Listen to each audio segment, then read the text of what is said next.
Magandang umaga po sa inyong lahat. Nasa gitna na ho tayo ng ating linggo at narito lang lagay ng panahon ngayong araw nga ng Miyerkules, November 22, 2023.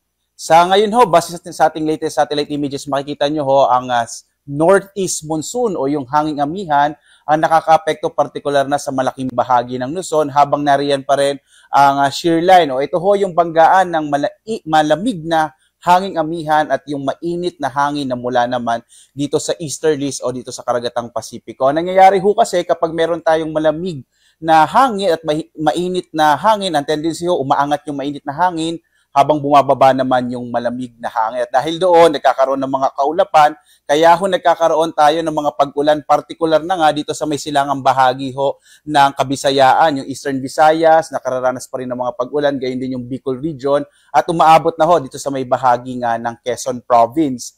Inaasahan pa rin natin na posible ho na medyo hihina yung amihan sa mga susunod na araw, kaya posibleng medyo mabawasan yung nararanasang mga pag-ulan na dulot nga ng shear line. Sa iba pang bahagi ng ating bansa, dito sa Mindanao, sa Luzon, inaasahan pa rin natin yung mga isolated light rain sa Luzon habang may mga thunderstorms tayo sa hapon hanggang sa gabi. Wala ho masyadong mga thunderstorms kapag amihan ho ang umiiral dahil nga ang dala nito ay medyo maninipis na mga ulap.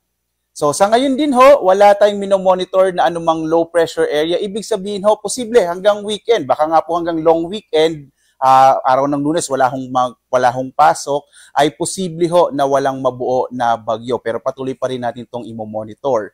Dito sa Luzon, inaasahan pa rin natin yung malaking tsansa ng mga pag-ulan, partikular na dito sa may bahagi ng Mimaropa, gayon din sa Bicol region at aabot na nga ho pati sa Quezon Province. Dulot ho yan ng pag-iral pa rin ng shear line habang may mahihinang pag-ulan tayo, dulot naman ng amihan dito sa may area ng Cagayan Valley region.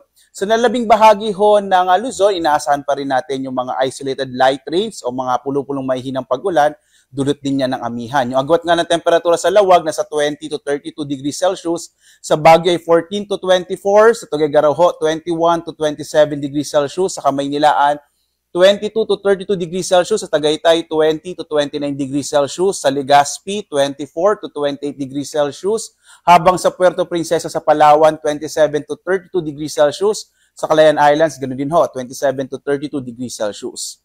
Malaki pa rin yung tsansa ng maulap na kalangitan na may mga pag-ulan sa malaking bahagi ng Kabisayan dahil nga sa pag-iral ng shear line. Bagamat inaasahan ho natin diyan sa mga kababayan sa Eastern Visayas, lalo na ho sa may area ng summer provinces, posible hong mabawasan na yung mararanasan ninyong mga pag-ulan. Pero mag-ingat pa rin ho, no? Dahil ilang araw na nga inuulan yung bahagi ito ng ating bansa, kaya posible pa rin yung mga biglaang pagbaha o flash floods at mga landslide o pagguho ng lupa. Yung agwat ng temperatura sa Iloilo, 26 to 28 degrees Celsius. Sa Cebu ay mula 26 to 30 degrees Celsius, habang sa Tacloban, 25 to 29 degrees Celsius. Yung area din ho ng Zamboanga Peninsula, inaasahan din pa rin natin ang maulap na kalangitan na may malaking tsansa ng mga pag-ulan dahil tumatagos ho dyan yung shear line. Habang sa lalabing bahagi ho ng Mindanao, generally fair weather. Pero again, posible pa rin ho yung mga isolated rain showers and thunderstorm na maaaring magdulot pa rin ng mga moderate up to heavy rains ho, pero hindi naman ito nagtatagal.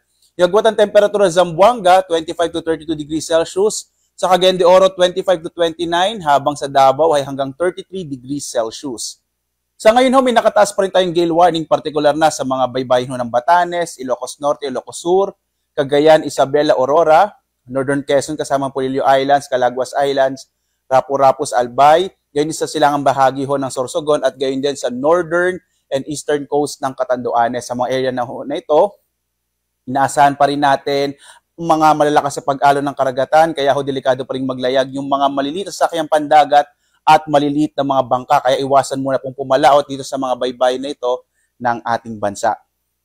Narito naman ating inaasahang panahon sa mga susunod na araw. Hanggang Sabado ho, inaasahan pa rin natin ang posibilidad ng mga isolated light rains dito sa may Metro Manila at posibleng may mga thunderstorm na tayo pagdating ng Sabado. Sa Baguio naman, sa pag-iral ng amihan, inaasahan natin yung mga light rains pagdating ng araw ng Biyernes hanggang Sabado, habang sa Legazpi, posibleng mabawasan na yung mga pag-ulan, medyo hina na epekto ng shear line. Pagdating ng araw ho ng Biyernes at Sabado, posibleng mga thunderstorms na lamang ang mararanasan. Gayun din ho sa may Cebu at sa Metro Davao, generally fair weather, pero posible pa rin yung mga isolated rain showers and thunderstorms. Agwat ang temperature in the next 3 days sa Kamaynilaan ay mula 22 to 32 degrees Celsius. Sa Baguio ho ay 14 to 23 degrees Celsius. Sa Legazpi naman, nasa 24 to 30 degrees Celsius. Sa Metro Cebu ay 25 to 31 degrees Celsius. Habang sa Metro Davao ay mula 25 to 33 degrees Celsius.